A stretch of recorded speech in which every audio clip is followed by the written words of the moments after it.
Hello and welcome to 10 Minutes with Nick.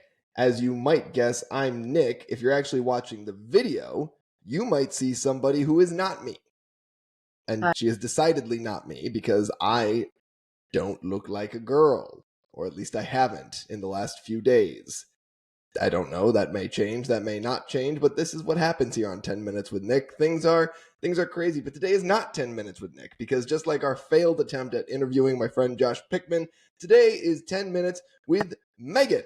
Now, I will let Megan introduce herself, her background, the interesting things about her, but I recently learned what her last name is pronounced as. So for the 36 people subscribing to this podcast, thank you all for listening, by the way, here is Megan Karen Keeney.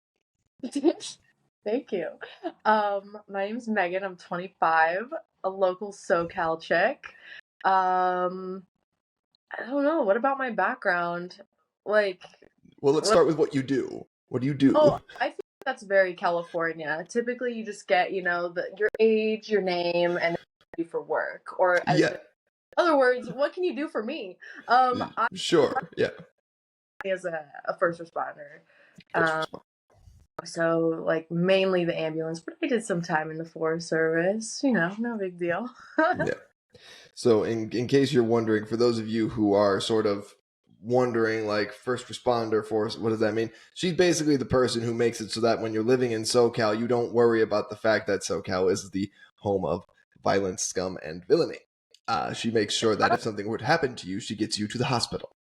Yeah, it's rewarding. Excellent.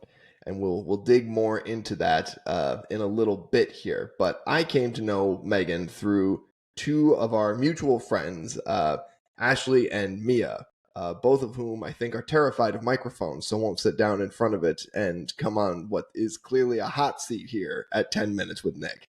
But I met her. Yes. But I met Miss Megan here at a line dancing event, which I learned that she is quite good at line dancing, and I am not. Yeah, that was I was going to say not. I was going to say that I have two left feet, but that implies that I'm actually able to use both feet in dancing.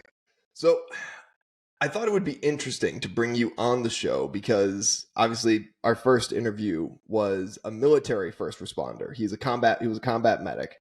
And I'm interested in what draws people to that life. It's not an easy life. It's, starting with your Forest Service. I mean, you're 25, so you just basically went head first into this stuff. I did. I don't know if I feel comfortable actually giving the real reason because I've done a lot of soul searching. But I would say the actual like the bare bones version is kind of just the fact that I like working as part of a team, and I was introduced into learning about tools and equipment, things that I always wanted to learn about, but never really had the opportunity to. And I had just a great experience as an explorer with Ventura County Fire, where they kind of brought me into that lifestyle. I also really enjoy living an active lifestyle, which I mean, if you couldn't tell, the ultimate goal is to be a firefighter. But yeah, I really do like that lifestyle of just being active all the time and being accountable and responsible and working as part of a team. And then I think most people too, like they have this genuine compassion for serving the public or being that lighthouse, if you will, on somebody's worst day. That's always a very rewarding feeling for me. So you are when somebody obviously, if an ambulance is getting called or fire service is getting called, something went wrong in the day, and yes. Yes. Something. Yeah. I mean, I don't know. I know my family, thankfully, has only called an ambulance once, but it was not a good day. So Probably yeah, there was probably pretty expensive.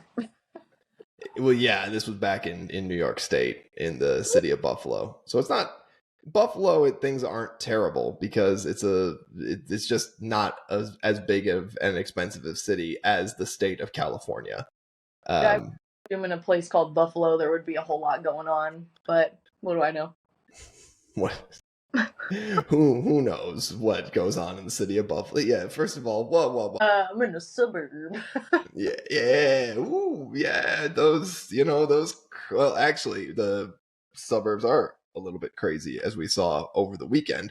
And actually, this is kind of, I think you're uniquely positioned to give thoughts on kind of what's going on with the kind of craziness in the world, only because you sort of live the lifestyle that people tend to shy away from, I think. The active lifestyle, the life of service. I think those are things that people actively shy away from these days. Mm-hmm. And I'll get into this in a second with you, your take on it, but the whys are always interesting to me, because while people shy away from it, they love to talk about it. And Mm-hmm. I think people love to, talk about how important it is to serve your community, how important it is to do all these things. But no one really does it. Exactly. I think it's Right. more important for someone else to do it. I think I would say it takes a very compassionate person to work as either a law enforcement officer, a firefighter, an EMT paramedic, anyone responding to a situation they don't know. Like you might get like call notes on what's going on, but you don't actually know until you know. So I think it takes a certain drive and like level of compassion for other people. I think it's also you're in a leadership role. So if you are not good at being a leader, which most people are not, to be quite honest, but if you can't force yourself into that leadership role, you're ultimately not going to be very successful. There needs to be balance. Everyone has their place on a call in whatever job they're working, right? And you need this balance of like being able to like fall in line and like assimilate basically, but you also need to have the other side of that, which is making judgment calls and relatively level-headed judgment calls. So I think, I get a lot, um people will ask, and they never mean anything by it, but they're like, "What's the craziest call you've ever seen?" And I always feel like when people ask me that, I'm going through this like little file cabinet in my brain, pulling out all of these crazy things that I've seen and done and situations, and it's like bringing up I don't want to say trauma, but it's like reliving that experience Mm. again. And so I usually will say, "Oh, the craziest thing I've ever seen is my paycheck," because that is quite honestly the craziest thing I've ever seen. In all these jobs that I've worked, I'm like, dang. Yeah, Uh, that's honestly the best answer I've ever heard. The craziest thing is my paycheck. it's sad. I mean, people. I remember when I worked on the ambulance. There's a lot of misconception. Because we respond with the fire department out here. Um, we basically are like kind of grouped in with them, and I have had people tell me that I need to do something because they are paying my bills, because they pay taxes, and I'm like, well, I'm private, so while technically the bill from the ambulance is going to ultimately pay me, it's being billed to your insurance. Right. It's being billed to your insurance. So I'm with your dog. I don't like that. yeah, I don't like it either. So but yeah, we're not like a government entity on an ambulance. We're private. So Which is um odd. Which is odd to me.